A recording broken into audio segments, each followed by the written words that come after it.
सब महात्माओं को प्रार्थना कर कर करके बुलाया, आइए आइए, पधारिए पधारिए, बैठिए, भोजन पाइए। शाम हो गई, भंडारा पूरा हो गया, लेकिन शंख नहीं बजा। शंख नहीं बजा तो पांडवों ने भगवान से पूछा, सरकार क्या कारण है, शंख क्यों नहीं बजा, क्या कमी रह गई है? बोले देखो, भगवान कन्हैया ने कहा देखो बाकी तो बढ़िया रहा, लेकिन हमारा एक परम भगवत भक्त जिसका नाम सुपच वाल्मीकि है, वो बड़े ही भक्त हैं, वो अपनी भक्ति को हमेशा गुप्त रखते हैं। गुप्त यानी छिपा कर।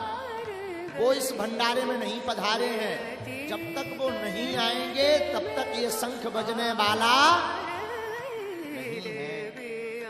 महाराज आप चिंता मत करो, हम अभी लाते हैं निवेदन करके। हम जाएंगे, हाथ जोड़ेंगे, निवेदन करेंगे, वो अवश्य आएंगे। अच्छा अच्छा जाओ, लेकिन सुनो, भक्त हैं, भक्तों के भाव बड़े दृढ़ होते हैं, उनको ऐसे ही मत समझ लेना। जाना तो बड़ी गंभीरता से। भगवान की बात सुनकर युधिष्ठिर ने कहा, सरकार आप चिंता मत करो, हम ऐसे भगवत भक्त को अवश्य।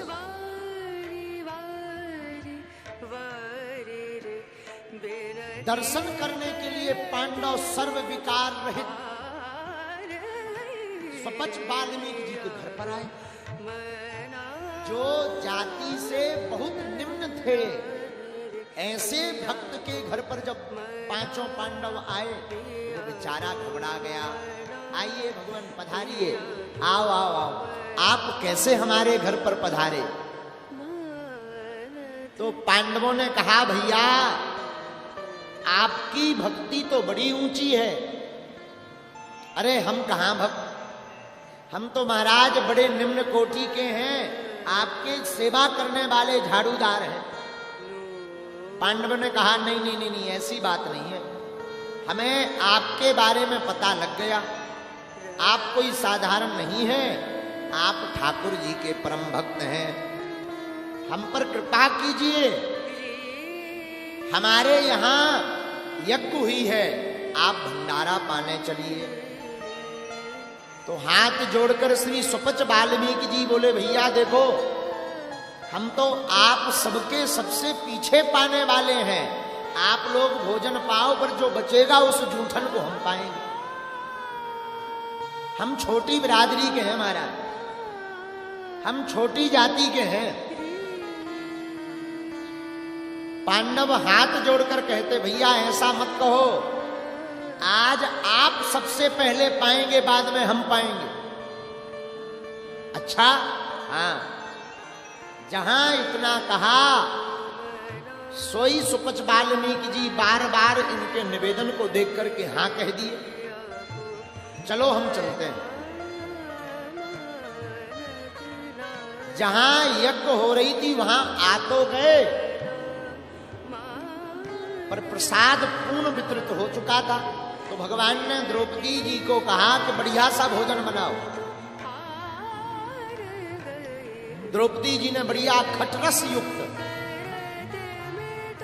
व्यंजन पदार्थ तैयार किया, बढ़िया भोजन तैयार किया, भोजन बना करके रखा। भगवान ने भोजन बनाने के पूर्व ही सावधान कर दिया, पांडवों सुनो, मन में थोड़ा सा भी मलाल आ जाएगा कि ये निम्न जाति का है तो आपकी यज्ञ सफल नहीं होगी।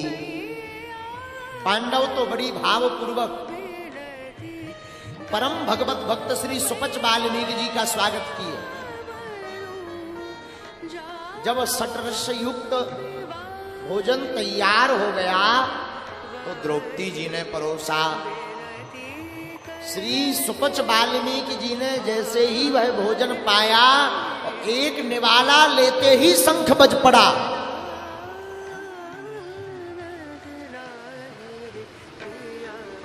शंख का घोष प्रारंभ हो गया, शंख नाद की ध्वनि प्रारंभ हो गई। पांडव हर्षाने लगे, प्रसन्न होने लगे, लेकिन ज्यों ही प्रसन्नता व्यक्त की तत्क्षण शंख पुनः बंद हो गया। अब सब पांडव बड़ी चिंता में। भगवान बोले देखो कुछ ना कुछ तो फिर गड़बड़ी हुई। भगवान भक्त वत्सल हैं, अपने भक्त का मान बढ़ाने के लिए ही भगवान ये स्वयं लीला कर रहे हैं, खुद से लीला कर रहे हैं। भगवान बोले भैया फिर कोई गड़बड़ हो गई तभी शंखबंद हुआ है, तो पूछो भाई किसने गड़बड़ की। तो द्रौपदी जी से पूछा आप बताओ भोजन बनाते समय कोई विचित्रता तो नहीं आई। द्रौपदी जी बोली सरकार भोजन बनाते समय कोई भाव हमारा गड़बड़ नहीं था, लेकिन हमने अलग अलग भोजन, अलग अलग प्रकार के पदार्थ, सब्जी, खीर, पूड़ी, रस